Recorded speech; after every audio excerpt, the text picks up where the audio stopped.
Hello friends, कैसे हैं आप? फ्रेंड्स, आपके लिए एक महत्वपूर्ण एक कहानी लेकर आए हैं। बौद्ध भगवान गौतम बुद्ध की है और गौतम बुद्ध की कहानी है, आपके जीवन को बदलने वाली कहानी है कि अपने मन को कैसे शांत रखें।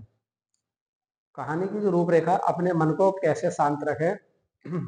जैसे आपने देखा होगा, किसी का मन इधर को भटकता है, इधर को सुना, जिसने भी आपसे सुना होगा कि मैं बहुत परेशान हूँ, मैं बहुत परेशान हूँ। ये कहानी आपने सुनी होगी ज़्यादा कि सब लोग किसी के जान लेना मन से, तो वो अपने आप को यही कहेगा मैं बहुत परेशान हूँ।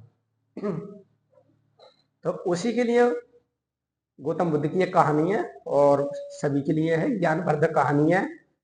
एक न एक कहानी हम लेकर आया करेंगे फ्रेंड्स, और ऐसी ही कहानी डेली करंट अपडेट, डेली जो भी घटना होती है हम डेली अपडेट कराया करेंगे अपने यूट्यूब चैनल पे। तो चलिए कहानी शुरू करते हैं, और इस कहानी से क्या सीख मिली हमें जरूर कमेंट में बताना।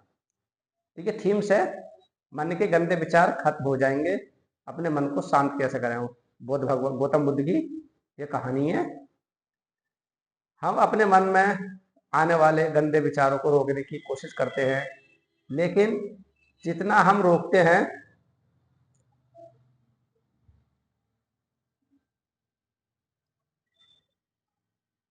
जितना हम रोकते हैं उतने ही अधिक विचार हमारे अंदर प्रवेश करते हैं। आप किसी चीज से जितना दूर भागोगे वह चीज उतनी ही ज्यादा आपके पास आएगी। इसलिए उस चीज से दूर ना भागे, बल्कि उस पर संतुलन बनाए रखें। इस पे हम बौद्ध भगवान के बारे में विचार करेंगे। एक बार एक युवक गौतम बुद्ध के पास गया और गौतम बुद्ध से बोला, ये बुद्ध, मेरे मन में इतने गंदे विचार क्यों आते हैं? मैं नहीं चाहता कि मेरे मन में गंदे विचार आए, लेकिन वासना के विचार हमेशा मेरे मन में चलते रहते हैं और मैं उनके बारे में सोच सोच कर बहुत परेशान रहता हूँ। एक व्यक्ति जाता है गौतम बुद्ध से, ये कहानी बताता है अपने बारे में। तो ये सब सोचने से मेरी ऊर्जा और समय बर्बाद होता है, और इन्हीं सब विचारों के कारण मैं कभी कभी शांत नहीं रह पाता। गौतम बुद्ध से ये व्यक्ति कहता है, और हमेशा महिलाओं को देखकर मोहित हो जाता हूँ, खुद को रोक नहीं पाता। गौतम बुद्ध से ये बंदा कहता है। गौतम बुद्ध मुस्कुराए और उन्होंने उस युवक से पूछा, क्या तुम जानते हो कि वासना क्या है? गौतम बुद्ध कहते हैं, मुस्कुराते हुए उन्होंने युवक से पूछा, क्या तुम जानते हो वासना क्या है? गौतम तब बुद्ध ने उस युवक से कहा, सबसे पहले तुम्हें यह समझना होगा कि कुछ भी हमारे अंदर स्वाभाविक रूप से वह बुरा नहीं है। वह स्वाभाविक रूप से हमारा मन में बुरा नहीं है, स्वाभाविक रूप से वह बुरा नहीं है। कोई सी चीज, अगर देखो फ्रेंड्स, कोई सी चीजें बुरी नहीं है, उसको जितना आप चाहोगे वो चीज आपके लिए हानिकारक बन सकती है। इसकी हमारे जीवन में किसी न किसी रूप में आवश्यकता पड़ती है। बिल्कुल ये बात सही है। गौतम बुद्ध कहते हैं, वासना कोई बुरी चीज नहीं है, ये हमारे मन की एक भावना है जो हमें किसी न किसी चीज की कमी का एहसास कराती है, और फिर हम उस चीज को पाने के लिए उस चीज की ओर आकर्षित हो जाते हैं। जैसे अगर आपके पास पैसे की कमी है तो आपके मन में पैसे पाने की इच्छा होती है, तो ये भी एक क्या है, वासना जागेगी। ये भी क्या है, एक वासना जागेगी। इसका मतलब ये नहीं है कि वासना बुरी है, बल्कि ये हमारे मन की एक तरह की जरूरत का एहसास है, और जब ये जरूरत शारीरिक होती है तो हम इसे काम वासना कहते हैं। देखिए, जब ये चीज जरूरत शारीरिक होती है, मतलब शारीरिक की इच्छा होती है, तो उसको हम क्या कहते हैं, वासना कहते हैं। और एक पैसा भी एक क्या है, वासना है। एक जॉब भी क्या हमारी एक वासना है, क्योंकि पैसा के पीछे भागते हैं तो वो भी एक वासना है। युवक ने गौतम बुद्ध से कहा, बुद्ध, मैं वासना का अर्थ तो समझ गया, लेकिन आप ही बताए कि ये कहाँ से आती है और कैसे आती है। गौतम बुद्ध ने कहा कि वासना कहीं से नहीं आती। गौतम बुद्ध कहते हैं कि वासना कहीं से नहीं आती है, ये हमारे अंदर की ओर इसका होना जरूरी है, तभी मानव जाति का विस्तार होगा। फ्रेंड्स देखिए, फ्रेंड्स ये बहुत जरूरी है, इसका होना जरूरी है, वासना का होना बहुत जरूरी है। अगर वासना हमारे अंदर नहीं होगी तो नहीं तुम एक सरकारी नौकरी आईएएस बनोगे, ना आईपीएस बनोगे, ना देश के प्रधानमंत्री बनोगे, ना देश के मुख्यमंत्री बनोगे। तो इसका होना इसका होना जरूरी है। मानव जाति का विस्तार इसी से होता है, वासना से।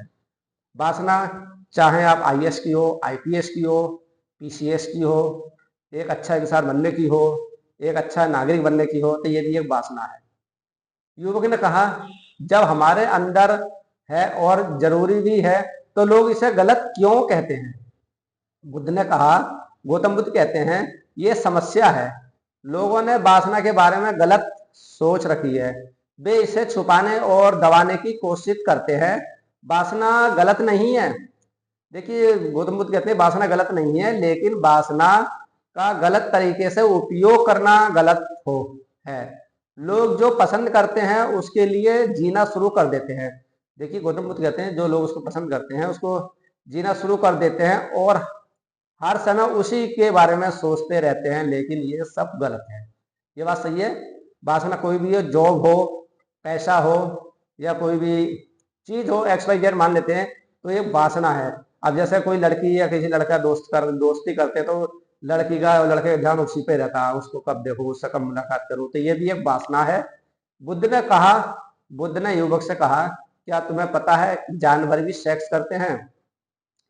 बुद्ध ने युवक से कहा, क्या तुम्हें पता है जानवर भी सेक्स करते हैं? युवक ने उत्तर दिया, हाँ।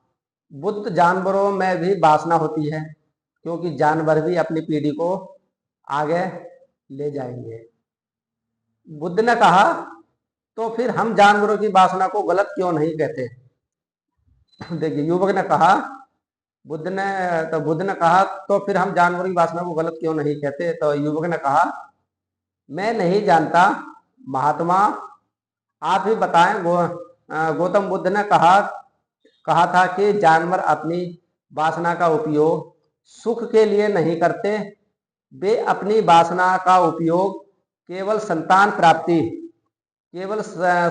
प्राप्ति के लिए करते हैं। प्रकृति ने जानवरों को इतनी समझ नहीं दी है कि वे वासना को अपनी खुशी का आधार बना सकें, जबकि मनुष्य अपनी समझ के आधार पर प्राकृतिक में पाई जाने वाली हर चीज का उपयोग अपनी खुशी के लिए करता है।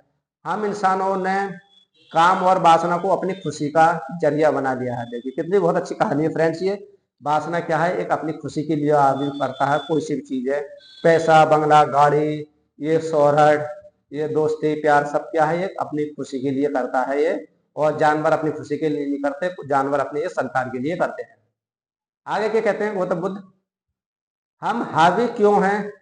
ये बेलगाम क्यों हो जाता है? गौतम बुद्ध ने कहा, जब जो मैं तुम्हें बताऊंगा उसे सुनो, ध्यान से सुनो। तुम्हें वासना का पूरा खेल समझ में आ जाएगा। तुम्हें तुम्हारे सभी सवालों के जवाब मिल जाएंगे। तुम्हें बस ध्यान से ही सुनकर समझना होगा। देखिए, अब गौतम बुद्ध एक कहानी सुनाते हैं उस युवक को।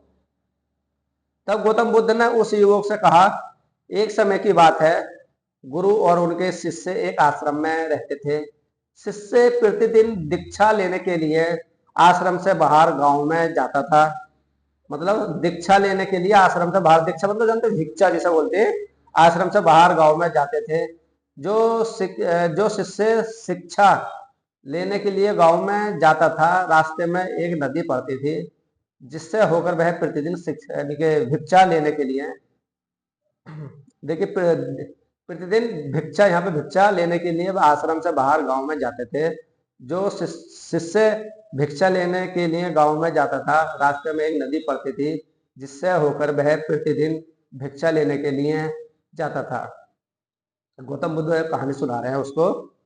एक दिन उसने एक लड़के को पेड़ के पीछे छुपे देखा। वह लड़के के पास गया और पूछा, भाई तुम इस पेड़ के पीछे छुपकर क्या देख रहे हो? लड़के ने कहा, अरे क्या तुम्हें वह नहीं दिख रहा जो मैं देख रहा हूं? उसकी नजर नदी पर पड़ी तो वहां कुछ लड़कियां पानी भर रही थी, और जो लड़कियां 14 से 15 साल की होंगी। तब शिष्य ने लड़के से कहा, अरे भाई, वहां तो लड़कियां पानी भर रही हैं, इसमें छिपने की क्या बात है। तभी लड़का शिष्य की ओर देखता है और उससे कहता है, अरे मूर्ख। देखिए, लड़का शिष्य की ओर देखता है और उससे कहता है शिष्य से, अरे ये मूर्ख, क्या तुम देख नहीं सकते कि मैं क्या देख रहा हूं। वे परियां नदी में पानी कैसे खींच रही हैं। वे परियां नदी में पानी कैसे खींच रही हैं।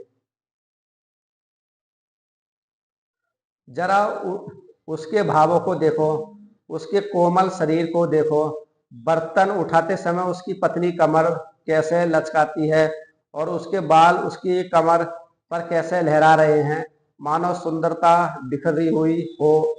शिष्य फिर से नदी की ओर देखता है और इस बार वह देखता ही रह जाता है। अब तक उसे कुछ भी दिखाई नहीं दे रहा था और वह बिल्कुल निडर था। उसे किसी बात का डर नहीं था, लेकिन अब वह छिपने लगा और उन लड़कियों को ऐसे देखने लगा जैसे उसने कोई अपराध किया हो। और जब वह छिपकर उन लड़कियों को देख रहा था तो वह अंदर से कांपने लगा और उसने कहा कि हाँ मैं हूँ, कि हाँ मैं हूँ। मैं क्या कर रहा हूँ, मैं जो कुछ भी कर रहा हूँ वह सही नहीं है। मुझे यहाँ से चले जाना चाहिए। और फिर जल्दी से चला जाता है।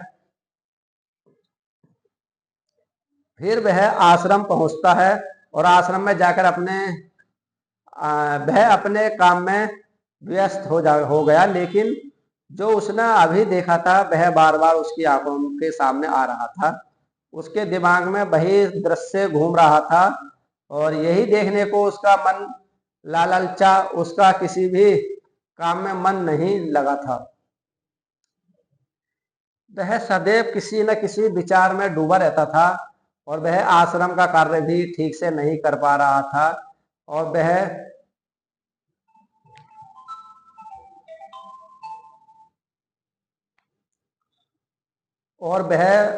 तो ठीक से सो पाता और ना ही ठीक से खा पाता था।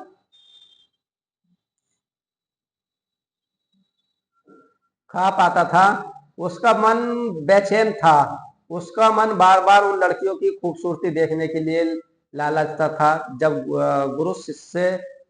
गुरु भिक्षा दे रहे थे तब भी उनका मन किन्हीं अन्य विचारों में खोया हुआ था। भिक्षा दे रहे थे।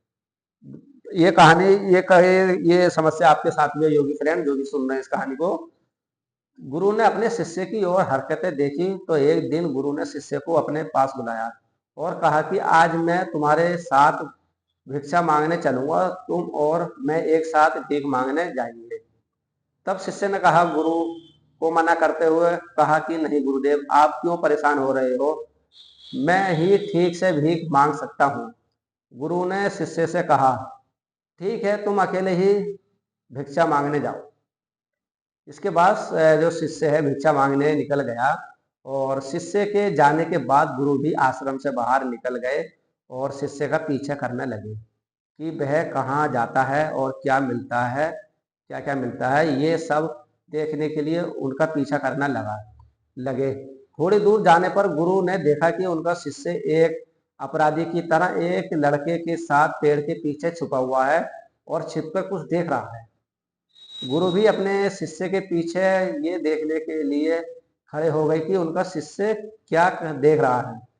इसके लिए वह अपराधी की तरह पेड़ के पीछे छिपा हुआ। गुरु ने देखा कि उनका शिष्य पेड़ के पीछे छिपकर उन लड़कियों को देख रहा है जो नदी से पानी ले रही थी। तब गुरु ने शिष्य से कहा, लड़कियों से भी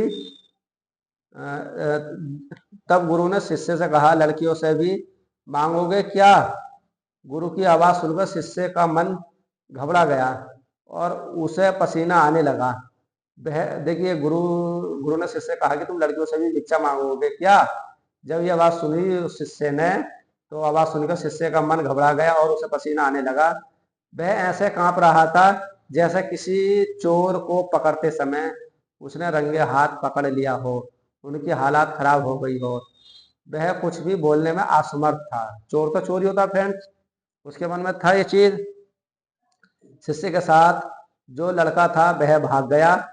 शिष्य और शिष्य और भी घबरा गया। उसके मुंह से केवल कुछ टूटे फूटे शब्द ही निकल रहे थे। वह अपने अध्यापक से आंख मिलाने का भी साहस नहीं कर पा रहा था।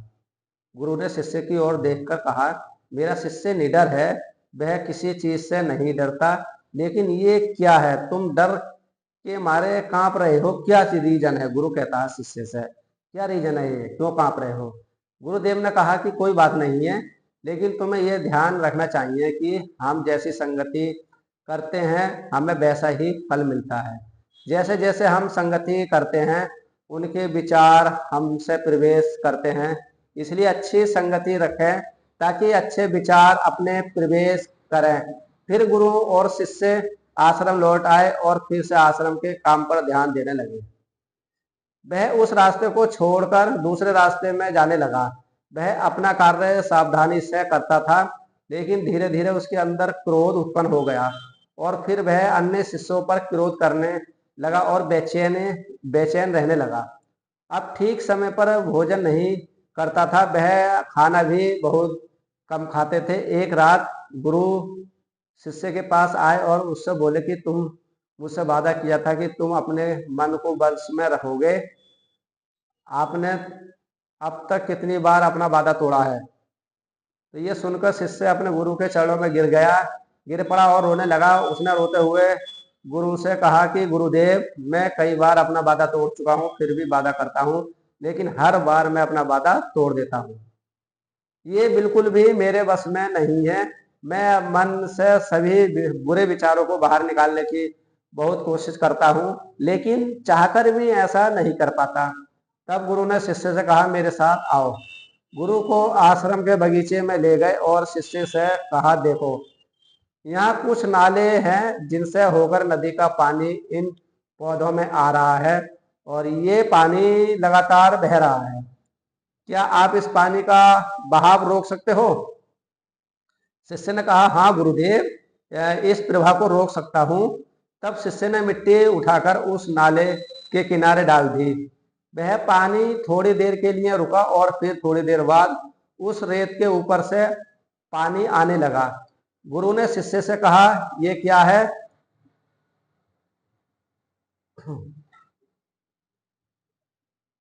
गुरु ने कहा, शिष्य क्या हुआ? तो फिर पानी फिर आ गया।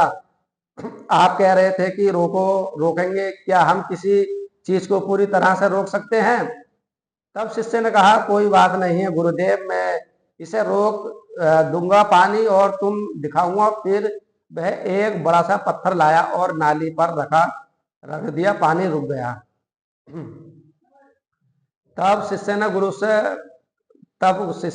गुरु से कहा, देखिए गुरुदेव, मैंने कहा था कि मैं पानी रोकूंगा, मैंने पानी रोककर दिखाया है, मैंने आपकी बात पूरी कर दी है। मुस्कुराते हुए बोले, अच्छा ध्यान से देखो, पानी रुक गया, यह पीछे नाली को तोड़कर बाहर गया और ये अगल बगल से बाहर आ रहा है। और ध्यान से देखिए, ये इस पत्थर के सामने भी आ गया। ये पानी अपना रास्ता बदलकर फिर से आगे की ओर बह जाएगा।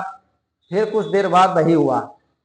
तब गुरु ने शिष्य को समझाया, आपके साथ भी ऐसा ही हो रहा है। आप बार बार प्रयास कर रहे हो और अधिक प्रयास कर रहे हो, लेकिन हर बार आपका प्रयास टूट रहा है और टूटता ही रहेगा। ये पत्थर तुम्हारा पुरुषार्थ है और ये जल तुम्हारा विचार है। चाहे आप कितना भी बड़ा पत्थर रख दो, पानी अपना रास्ता ढूंढ ही लेगा। ये देखकर शिष्य ने पूछा, गुरुदेव, क्या कोई रास्ता नहीं है जिसमें गंदे विचारों से बाहर निकल सकूं? गुरुदेव ने कहा, एक रास्ता है। यहाँ पानी जिस नदी से आ रहा है, आप केवल वहां से इस पानी का मार्ग बदल सकते हो। तो गुरु शिष्य को एक नदी के पास ले गए जहां से पानी उस बगीचे में आ रहा था। गुरु ने शिष्य से कहा, इस नदी से पानी आ रहा है जहां से बगीचों में पानी जा रहा है। अगर तुम उसका रास्ता रोक देते हो तो क्या हम पानी नहीं रोक सकते? शिष्य ने कहा, गुरुदेव, ऐसा अवश्य हो सकता है। मैं यहाँ से इस पानी को बंद कर देता हूँ, फिर सामने नाली में पानी नहीं जाएगा और फिर बगीचों में पानी नहीं जाएगा। तब गुरु ने कहा शिष्य से, यदि बगीचे में पानी नहीं रहेगा तो पेड़ पौधों को पानी कहाँ से मिलेगा, और इन पेड़ पौधों को पानी की जरूरत होती है। तब शिष्य ने सोचा और कहा, यह बात तो मेरे दिमाग में कभी नहीं आई, इस पानी का बगीचे में जाना भी जरूरी है। तो गुरु ने कहा, और उनसे कुछ पेड़ पौधे ऐसे भी हैं जिन्हें रोजाना पानी की जरूरत भी होती है, वे सूख कर मर जाएंगे, हमें पानी खोलना पड़ेगा। इस गुरु की यह बात सुनकर शिष्य ने पानी के लिए रास्ता खोला। तो गुरु ने पूछा, यदि हम इस नदी का सारा पानी बगीचे की ओर मोड़ दे तो क्या होगा?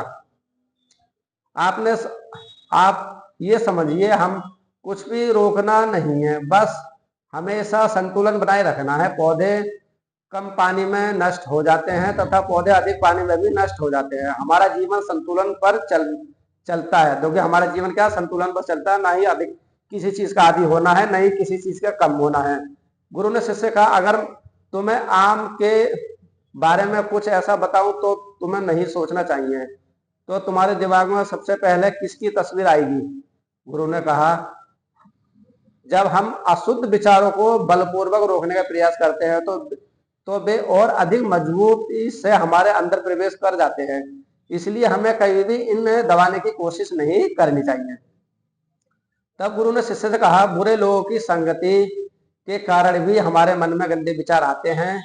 कई बार कामुकता हमारे अंदर नहीं होती, लेकिन कुछ असली लोगों के साथ रहने के कारण वह हम पर हावी हो जाती है। तब शिष्य ने कहा, गुरुदेव आप सही कह रहे हो, मैं रास्ता भटक गया था। तब शिष्य उस रात बहुत शांति से सोया। सुबह उसने अपना काम पूरा कर पूरे मन से किया और फिर सुबह भिक्षा लेने के लिए उसी रास्ते से चले गए जहां पर लड़कियां अभी भी पेड़ के रास्ते से चला गया, जहां लड़का वह अभी पेड़ के पीछे छिपकर उन लड़कियों को देख रहा था। शिष्य उसे नदी पर ले गए और जहां लड़कियां पानी भर रही थी, उन्होंने उन लड़कियों से पानी मांगा और उनमें से एक लड़की ने उन्हें पानी दिया और शिष्य के पैर छुए। शिष्य ने उन्हें आशीर्वाद दिया कि आप स्वस्थ रहें ताकि मानसिकता सकारात्मक ऊर्जा से भर जाए। उसके चेहरे पर ऐसी मुस्कान आ गई मानो उसे कोई खोई हुई चीज वापस मिल गई हो। वह अपने रास्ते पर वापस जाने लगा, तभी पेड़ के पीछे छिपा लड़का पीछे से आया और वह शिष्य के पास आया और बोला कि क्या बात है, आज आपने करीब से देखा है, तुम तो मुझसे भी आगे निकल गए। तब शिष्य ने कहा, हम हमेशा दूसरों को देखने में लगे रहते हैं, किसी ऐसे व्यक्ति को बताएं जो आपको पसंद हो। अगर वह भी तुम्हें पसंद करती है तो शादी कर लो और उससे पहले तुम कुछ बन जाओ। ये बात कितनी अच्छी कहानी है फ्रेंड्स। तो अपने आप को पहचानो, इस तरह अपना समय बर्बाद ना करें। फिर वह लड़का इस शिष्य से रोज मिलने लगा और उसने उस लड़के को नदी पर न जाने के लिए प्रेरित किया और फिर वह लड़का अपने जीवन में कुछ बनने के लिए संघर्ष करने लगा। गुरु ने शिष्य से पूछा, क्या तुम्हारे सभी प्रश्नों के उत्तर मिल गए? तब शिष्य ने कहा, हाँ महात्मा जी धन्यवाद। तब गुरु ने शिष्य से कहा कि जब तुम्हारे मन में गंदे विचार आए तो खुद को दोषी मत बनाना। ये शारीरिक और ये सब इसने हजारों वर्षों से सीखा है।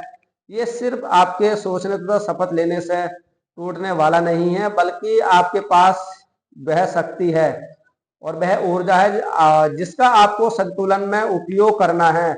आप एक जीवित ऊर्जा हो जो कुछ भी अनुभव करने के लिए स्वतंत्र हो, इसलिए आप स्वयं को जानते हैं। इस कहानी से हमें ये सीख मिली है कि हमारे विचार बहुत महत्वपूर्ण हैं। हमारे विचार ही हमारे भविष्य की दिशा तय करते हैं और हमें मन में पूरी ताकत से सकारात्मक विचारों को अपनाना चाहिए ताकि हम सही दिशा में आगे बढ़ सकें। तो फ्रेंड्स, इस कहानी से आपको क्या सीख मिली है, ये कहानी आपको कैसी लगी है और हमें कमेंट में जरूर बताना। इस कहानी को आप आराम से वीडियो को रोक कर भी आप सुन सकते हो, आराम से किसी और को भी सुना सकते हो, स्कूल में जहां भी हो। तो ये कहानी बहुत क्या सीख मिली हमें जरूर कमेंट में बताना फ्रेंड्स। इस कहानी से आपको ऐसे ही कुछ ना कुछ हम कहानी लेकर आ करेंगे आपके लिए डेली। Okay friends.